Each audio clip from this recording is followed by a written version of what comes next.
I don't know if you pay attention to these things, but we have had another addition to the collection of movie remakes of The Grinch, Who Stole Christmas. And it's a great story, but as far as I'm concerned, they have a hard time improving on the original. In the original, Dr. Seuss writes, "It was 1/4 dawn. All the Who's still abed. All the Who's still a snooze. When he packed up his sled. Packed it up with their presents, their ribbons, their wrappings, the tags and the tinsel, the trimmings, the trappings. 3,000 feet up the side of Mount Crumpet. He rode to the tip-top to dump it. Pooh-pooh to the Who's, he was grinchiously humming. They're finding out now that no Christmas is coming. They're just waking up. I know just what they'll do. Their mouths will hang open a minute or two. Then all the Who's down in Whoville will all cry, boo-hoo." And as the story goes, the Grinch goes to listen to this misery that he's caused. And to his great disappointment and amazement, the Who's were celebrating Christmas in the town square with all their usual joy and gusto. Dr. Seuss picks up the story. He hadn't stopped Christmas from coming. It came. Somehow or other, it came just the same. And the Grinch, with his Grinch feet ice cold in the snow, stood puzzling and puzzling. How could it be so? It came without ribbons. It came without tags. It came without packages, boxes, or bags. And he puzzled 3 hours till his puzzler was sore. Then the Grinch thought of something he hadn't before. Maybe Christmas, he thought, doesn't come from a store. Maybe Christmas, perhaps, means a little bit more. He tried his best, didn't he? But even the dastardly Grinch couldn't ruin Christmas. Why am I telling you that story? Because in Matthew's gospel, we see another Grinch doing his best to stop Christmas. So I want to zoom in on the characters in our story a little more closely. We have the Magi. Traditionally, they are called the 3 wise men. And as Tamerlan reminded us, men, you know the saying, if there were 3 wise women instead, they would have asked for directions, arrived on time, helped deliver the baby, cleaned the stable, made a casserole, brought practical gifts, and now there would be peace on earth. Those Magi had taken an amazing journey. They had followed a star, a dream, a desire to discover something wonderful. A mystery. In essence, they were seekers after the truth. They were visionaries and deeply spiritual. And then there's Herod. As you probably know, Herod was ruthless, murdering his wife, 3 of his sons, his mother-in-law, no comment, brother-in-law, uncle, and many others. Given all that, I think he makes a perfect Grinch. He was power-hungry, self-absorbed, and again, ruthless. And then there's the baby, the child, Jesus, somehow born a message from God, somehow mysteriously a gift of grace, sent to give us a glimpse into the very heart of God.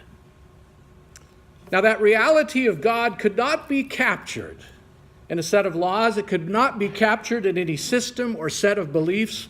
It had to be born and walk amongst us, teaching us a new way of love and acceptance, a way of caring for others as we care for ourselves, a whole new way of being, an unselfish, childlike, generous, loving way.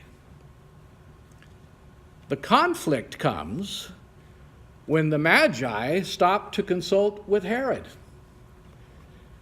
A clash of two very different worlds. Herod, as you know, was interested because any new king would have been a threat to him and his ego-driven rule. So Herod does everything in his power to prevent the unfolding of the story. But try as he might, he could not stop Christmas. And the Magi, warned in a dream, go home a different way. They go home a different way. Have you ever wondered what happened to them when they went back home? Did they live happily ever after? Were their lives changed at all? After all that travel, after that star, in the cold light of day, did it all really matter? Did it make a difference? I think that's kind of like us after Christmas, especially our wonderful Christmas Eve tradition. The celebration and the wonder of the holy night with the candles flickering and the songs of angels, the voices of children. Does the spirit of Christmas burn away like the morning fog? When it's time to take down the decorations, drag out the tree, and get back to our routines, aren't we a little bit like the three wise men going back home? In his poem, For the Time Being, W.H. Auden describes this kind of post-Christmas mood. He writes, "Well, so that is that. We've gotten through Christmas once again, perhaps in spite of ourselves, but it's over now. And once again, as in previous years, we have seen the actual vision and failed to do more than entertain it as an agreeable possibility. But it's now back to the old world we left for just a bit on Christmas Eve, and perhaps that makes us weary. And yet, the vision will not entirely go away, and we almost wish it would. To those who have seen the child, however dimly, however incredulously, the time being is, in a sense, the most trying time of all." What Auden describes is more subtle, more profound than what is popularly referred to as the after-Christmas blues. Like the wise men, for those who have seen the star, it will not easily fade away. The sense of wonder, the capacity to dream, the joy of that holy night continues to capture our imagination. We still long to know it right here, right now, in the midst of our old routines, right here where we are and always have been. In a world that Christmas doesn't seem to change very much. Could it be that our world is really Herod's world, the Roman world, rather than the mysterious Eastern world of the wise men? Aren't we more children of Herod than descendants of those starry-eyed stargazers? Ask yourself, don't we seek order, decency, efficiency, control, rather than unclear, vague, formless, mystical naivetes of the wise men? Perhaps there's a bit of Grinch in us. We tend to see religion as only a system of rights and wrongs, or as a pattern of engaging in worship. We tend to insulate and isolate ourselves from wonder, from imagination, from mystery, because it's unmanageable, impractical, and finally, we think, useless. But I believe it is precisely that wonder for which the human hunger cries out today. In the midst of the technological and mechanical and scientific world, I don't know about you, but I find my soul unsatisfied and my heart yearning for something more. And we know that we must reach beyond this world for anything approximating hope. And beyond this world, there's only mystery. There's wonder. There's the star. It was Albert Einstein who said, "The most beautiful thing we can experience is the mysterious." And it is that mystery, that wonder, that capacity to dream that we celebrate through the story of the Magi at Epiphany. It's the awesome light that the Magi were shown that transcends all order, all ethics, all understanding. Well, it's nice to say that, but what shall we do? To help you develop your wisdom, you might just begin by doing something very simple, very basic, not grand. For instance, you might take an art course. You might get season tickets to the symphony or the theater. You might read a book of poetry slowly. Or you might look much longer than usual at your face in a mirror. Not to shave, especially me, not to put on makeup, or do anything other than just look at yourself and ponder the mystery of you. Or you might write down every question you ever had and were afraid to let yourself ask. Not to search for the answers, but to live the mystery of the questions. Or you might get a big copy of that photograph of the Earth taken from the moon. Remember that beautiful portrait of the Earth? And wonder at our place in the universe. In short, we can decide to pay more attention to all of life. We can decide to listen more to the silence. We can decide not to be so hurried and so closed and so secular that we don't even see the star shining in the face of children, the star shimmering in joy and wonder of all creation.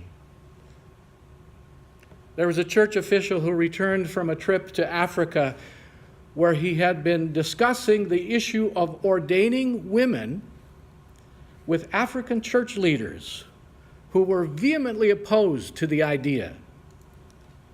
Upon returning home, he made the following observation. He said, "Their objections seem to be less theologically based than I had supposed. It was more that they just could not imagine a woman in that role. And they cannot do what they cannot imagine." The fundamental insight has to do with another way of going back home for wise people, because the sense of wonder and the capacity to dream let us have imagination. And imagination is future-oriented. It's a creative function that has the ability to take knowledge and project it into the not yet. In short, to follow a star. The Grinches of this world try to prevent us from seeing the hope in life, the possibilities in life. We really don't know what it was like for those wise men when they arrived back home. We can only imagine. But their message at Epiphany is about going home another way, about avoiding the Grinch. It's not about certainties given, it's about journeying with joy and wonder in all of creation. It's about dreaming of new futures. It's about following the star. Star of wonder, star of light, star with royal beauty bright, westward leading, still proceeding, guide us to thy perfect light. Amen.